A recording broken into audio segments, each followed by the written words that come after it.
Bonjour, nous sommes le jeudi 28 mai 2026 et le sujet est les fortes températures en Asie, en particulier en Inde.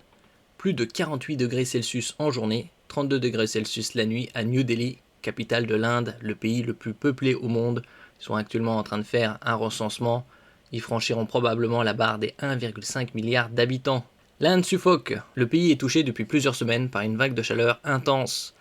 Mardi 26 mai, la ville de Banda, située dans le nord du pays, a connu une température de 47,6 degrés Celsius, rapporte le département météorologique du gouvernement indien, contre 48,2 degrés Celsius quelques jours plus tôt. La semaine dernière, les températures ont dépassé les 45 degrés Celsius dans plusieurs mégalopoles. Lundi, New Delhi a connu une nuit à 32,4 degrés Celsius, la plus chaude pour un mois de mai en 14 ans, explique la chaîne NDTV. Ici, la ligne de l'équateur, le Sri Lanka, l'Inde et des températures très chaudes, en particulier dans le nord-ouest du pays, ici la capitale New Delhi.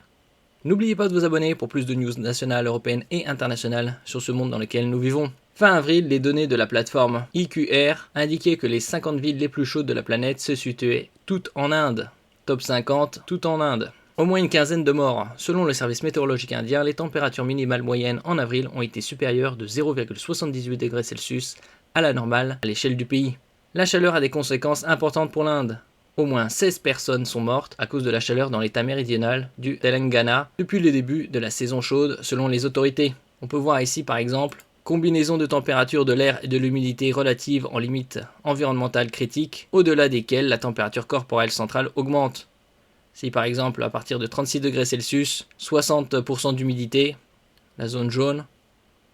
La frontière entre les zones jaunes et rouges représente la limite environnementale critique moyenne pour les jeunes hommes et femmes ayant une activité minimale. Le rôle de l'humidité sur l'inconfort lié à la chaleur. On en avait parlé l'année dernière. À la verticale, les températures en degrés Celsius. En horizontale, taux d'humidité de l'air. Humidex égal ou inférieur à 29, sensation de confort.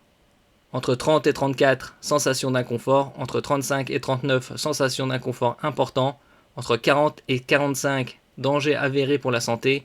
Entre 46 et 53, danger élevé pour la santé. Égal ou supérieur à 54, danger de mort. Par exemple ici, 65% d'humidité, 37 degrés Celsius. La température du corps humain, c'est aux alentours de 36,2. Chaleur, différents beaux temps. Confort physiologique, en fonction de la température et de l'humidité. Ligne de confort maximale, si on peut voir sensation de fraîcheur entre 15 et 20 degrés Celsius, avec une humidité comprise entre 20 et 40%. Chaleur supportable, par exemple, 60% d'humidité, 25 degrés Celsius. Chaleur pesante, ici on est aux alentours de 47% d'humidité pour 30 degrés Celsius. Et en ce qui concerne la chaleur insupportable, par exemple 60% d'humidité, 30 degrés Celsius. De nombreuses coupures de courant. Le Premier ministre Narendra Modi a adressé mercredi un message de prévention sur les réseaux sociaux. Les enfants, les personnes âgées et ceux qui travaillent en extérieur sont particulièrement vulnérables, a-t-il rappelé, invitant à prendre un maximum de précautions. Le service météorologique indien, lui aussi, incite à la prudence. Avec des rivières à sec et des nappes phréatiques en baisse en raison de la sécheresse et du manque d'eau, chaque goutte compte. Les températures ont également fait grimper la consommation électrique à des niveaux records et provoqué des coupures de courant. On l'avait vu précédemment qu'en 2025, ils avaient franchi la barre du milliard de tonnes de charbon produit. Et que leur objectif était d'atteindre 1,5 milliard vers 2030. Une situation qui oblige les autorités à demander aux centrales à charbon de renforcer leur production. Alors que plusieurs ont presque épuisé leurs réserves, rapporte Reuters.